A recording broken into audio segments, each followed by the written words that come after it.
Welcome. My name is Brandon Draper, a student at Warner Pacific University.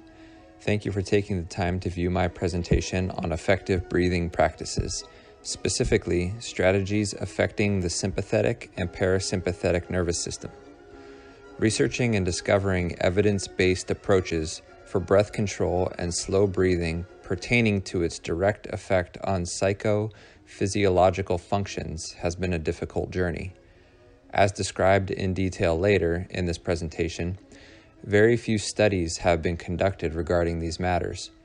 While pop culture has produced countless articles about Eastern approaches to breathing, predominantly through meditation and yoga practices, these approaches have rarely been researched by the physical science community.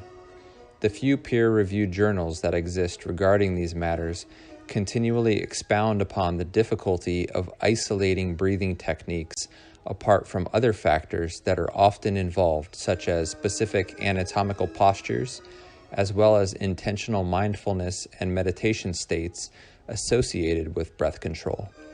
With that being said, I was able to uncover a few excellent evidence-based studies, and their conclusions are quite profound. Thanks again for joining me for this presentation. I encourage you to get comfortable, relax, and breathe deeply while we learn together about the effects of doing so.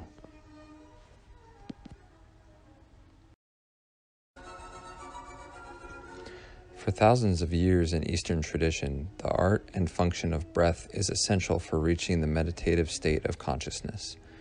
Most meditative practices focus on specific breathing techniques, directly and consciously regulating one or more parameters of respiration, such as frequency, deepness, and inspiration versus expiration ratios. Zaccaro, Parolini, Lorino, Gabriella, Manishi, Neri, and Geminani, 2018. Though abundant research has been conducted on the benefits of Eastern meditation, specifically yoga, very few peer-reviewed journals exist that speak directly to the psychophysiological effect of breath control and slow breathing. A primary reason for this is because of the extreme difficulty in isolating the variable of breath control from other correlates that are simultaneously practiced. Quote, a growing number of scientific studies are reporting accurate descriptions of mental and somatic effects elicited by meditation. The large number of published studies has led to the need of reviews and meta-analysis with the aim of eliminating possible confounding factors stemming from the heterogeneity of the investigated meditative techniques, differences among experimental designs across studies, and from the overuse of subjective assessments in meditative effects evaluation. Zaccaro et al., 2018, page 254. In short, due to variability, ambiguity, subjectivity, and cross-culture evaluation, it is extremely difficult to conclude, prove hypotheses, and provide generalizability.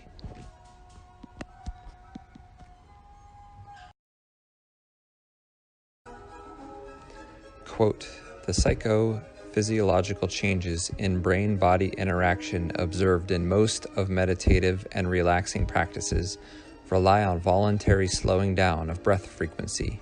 End quote. Zaccaro et al., 2018, page 253. In many cases, slow breathing techniques are defined by a breath rate equal to or less than 10 breaths per minute. In the study, How Breath Control Can Change Your Life, a systematic review on psychophysiological correlates of slow breathing by Zaccaro et al., 2018, a systemic search was conducted through Medline and Scopus with broad parameters consisting of 30-plus values pertaining to these specific correlates. Out of the 2,461 articles produced, only 15 met the eligibility criteria for qualitative synthesis. When reading this, I was underwhelmed by the lack of research in this area of the human experience. Being that breath is one of our primary functions, I would have thought that ample research would be available about the benefits of breath control and slow breathing techniques.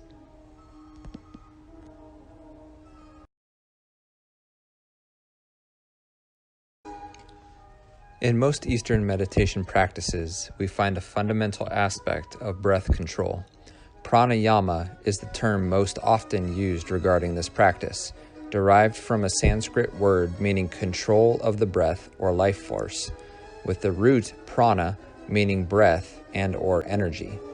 In the article The Science Behind Pranayama by Tina Ward, we find a less than scientific approach to the understanding of breath control. However, the simplicity of Ward's description, I personally believe, provides a comprehensible description of the effects of breathing on the sympathetic nervous system and the parasympathetic nervous system. Later in this presentation, we will look at these functions under a more elaborate and physiological lens.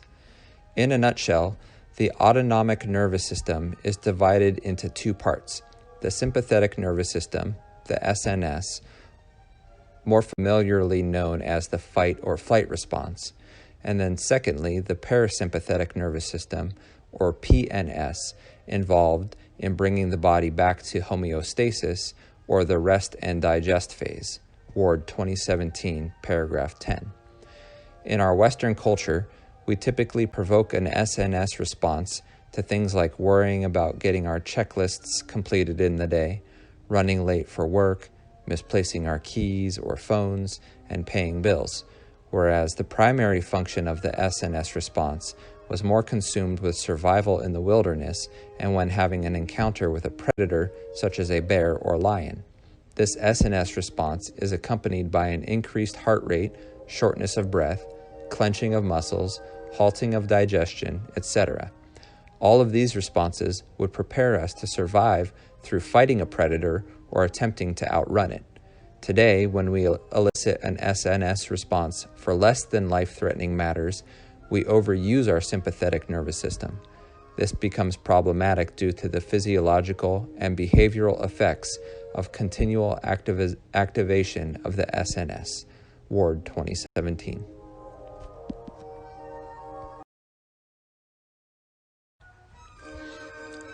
When voluntarily controlling breathing functions, we can influence the activation of the rest and digest parasympathetic nervous system. As a result, resetting cortisol normalcy. Quote, most pranayama techniques aid in activation of the PNS. There are some techniques that allow for the heat-building energy created by our breaths to be focused in on a general area of the body, gaining an energetic edge when practicing some yoga postures. End quote. Ward 2017, paragraph 18. Here we find a prime example of the difficulty in scientific study of breath control. Ward states that pranayama techniques aid in PNS activation, yet presents a confounding variable of yoga postures in the argument. This is not to say that breath control in itself cannot influence a PNS activation, but to declare this, it would need to be independent of yoga postures. Ward encourages us to participate in a moment of Ujjayi pranayama practice. In the following slide, you can practice this with my kids and I. Essentially, we must first lie down on our backs, placing our left hands on our hearts and our right hands on our bellies. Then, we will take a steady breath in through our nose. Inhale until we reach our lung capacity and feel our left hand rise. After holding our breath for a second, we must slightly constrict our breath at the back of our throat, as if we were about to fog up a mirror. Then, exhale slowly through the nose. Pay attention to our right hand as we completely vacate all the air from our lungs. After repeating this process for 10 breaths, a noticeable difference should be discerned when intentionally controlling the length of our exhale. Ward 2017. This is just one of many pranayama techniques that have been practiced over the past 1,000 years. Again, though we will be focusing on breath control, it is not an independent variable. Simultaneously, we are also slowing down all body movement, lying flat on our back, controlling our mind by focusing on breathing, instead of other potentially stressful scenarios. Therefore, it is very difficult to isolate breath control, determining its precise influence apart from the influence of the other practices. Nevertheless, when practiced and accompanied by these other variables, it is extremely effective for calming the SNS response, provoking a PNS response, and is overall great for self-care. Hi guys. Hi. What's your names? Solomon. Hannah. How old are you? 5. Can you guys do 20 jumping jacks for me? Sure. Okay, ready? Go. 1, 2, 3, 4, 5, 6, 7, 8, 9, 10, 11, 12, 13, 14, 15, 16, 17, 18, 19, 20. Okay, Hannah, get your pulse checked by mommy. And let's see where you're at. 125. Okay, hang on 1 second, Solomon.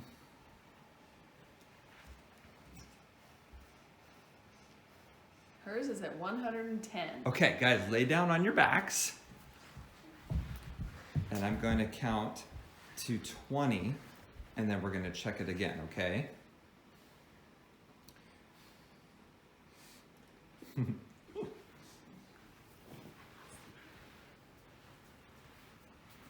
Okay, 8 more seconds. Okay, Hannah, will you get yours? You can just stay there. Will you get yours checked again? 149. Okay, we're gonna check it again though. There it goes.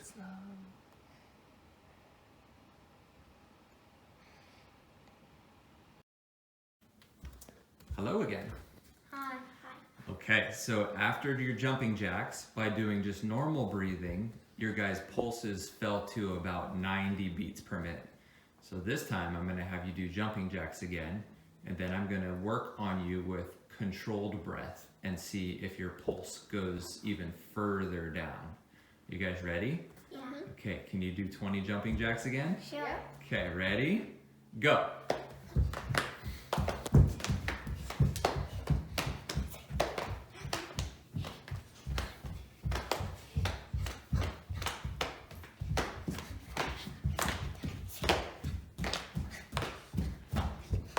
Okay, now let's check your pulses. Where are you at, Hannah? 123. Okay, 123. You can go ahead and lay down, Saul. 115. Okay, guys, lay down. Put your right hand on your heart Here, I'll lay this way. Is this right? and your left hand on your tummy. Okay, now breathe all of your air out and hold it out for 4 seconds. 1, 3. Okay, hold it out. Now you're gonna breathe in slowly for 8 seconds. 1, 2, 3, 4, 5, 6, 7, 8. Now hold it for 4 seconds. 1, 2, 3, 4. Blow it out slowly for 8 seconds. 1, 2, 3, 4, 5, 6, 7, 8. Hold it out for 4, 2, 3, 4. Now breathe in slowly for 8. 1, 2, 3, 4, 5, 6, 7, 8. Hold it for 4, 2, 3, 4. Blow it out for 8 slow seconds. 5, 6, 7, 8. Okay, let's check again. See where you guys are at. I feel like I'm dead. Still. Okay, Sol, yours is measuring. I wasn't breathing for a while. Okay. Solomon is at 72. So Hannah was at 63. 63. Good job, guys.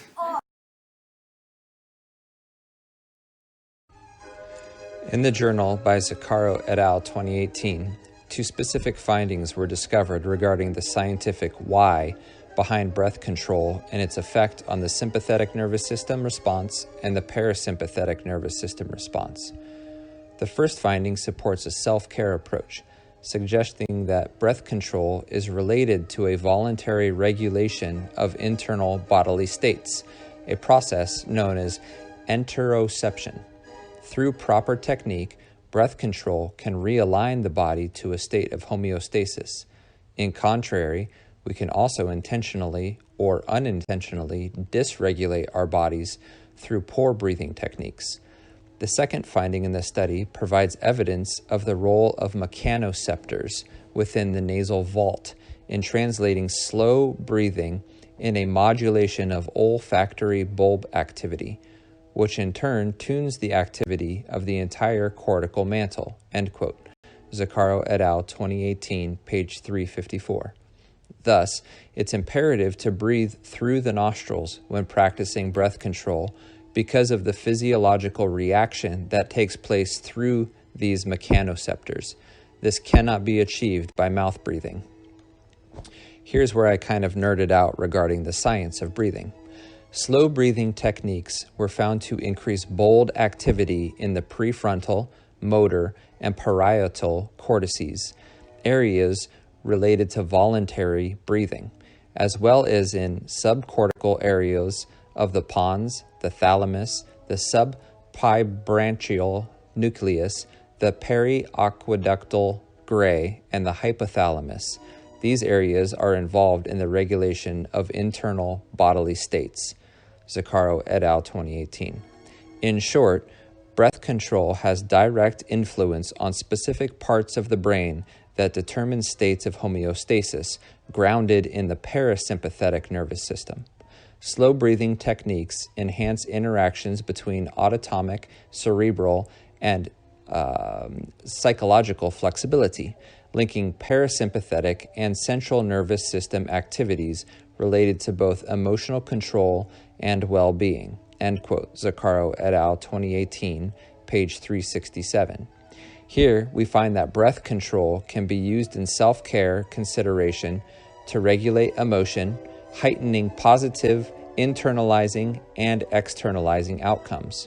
Quote, slow breathing techniques seem to promote a predominance of the parasympathetic autonomic system with respect to the sympathetic one, mediated by the vagal activity, end quote. Zaccaro et al., 2018, page 367.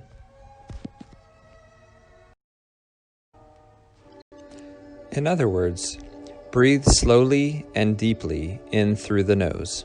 Slowly is defined as less than 10 breaths per minute, or an inhale-exhale cycle less than every 6 seconds. It's important to breathe through the nostrils as opposed to the mouth, because the nasal cavity has receptors that communicate with specific parts of the brain that influence the parasympathetic nervous system. Remember, the sympathetic nervous system response is the fight or flight response. We want to avoid this response if we're not in danger of being eaten by a bear. Without overcomplicating this process, scientifically, we can achieve higher self-care functionality by simply breathing slowly and through our noses. Mouth breathing increases breathing rates, reduces oxygenation levels, dysregulates blood pH, and induces muscle spasms, which all are contributors to poor mental health and self-care functioning. Mouth breathing increases anxiety, depression, fatigue, also contributing to an SNS response. O'Hare, 2020.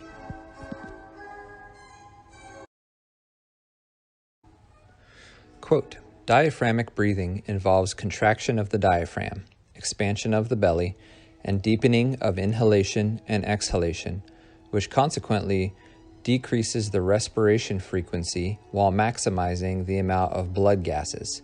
Ma Yu Gong Zhang Duan Shi Li, 2017, paragraph 2.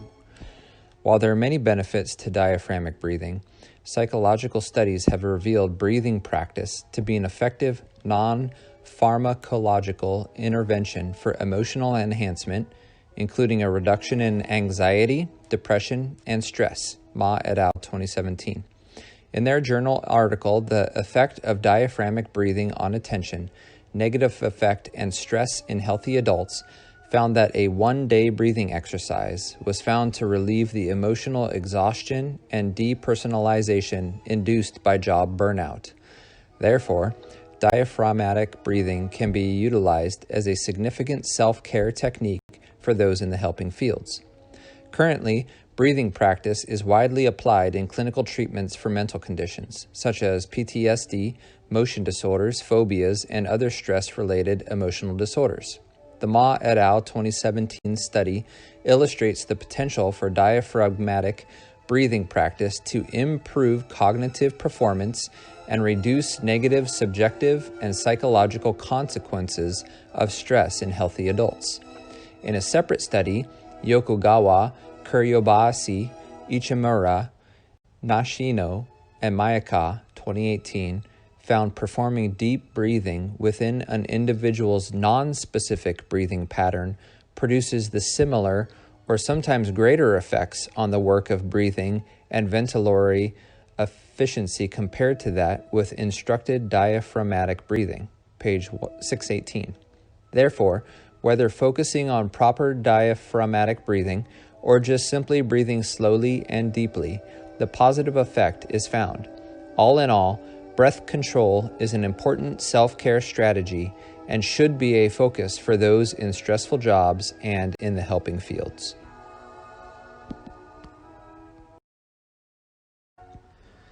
Thanks again for joining me throughout this presentation about breath control and its positive effect on the well-being of the individual. I hope you were able to learn some new techniques. Remember, through self-care intentionality, pause periodically throughout the day and breathe slowly and deeply, in and out through your nose, utilizing your diaphragm and tummy to pull in and push air out. Completing a cycle of 10 reps a few times throughout the day lowers stress, anxiety, depression, while contributing to healthy functioning in the parasympathetic nervous system response. Breathing exercises are a must for those in the helping fields and can also be a useful tool to teach to those that we are helping. Blessings to you all.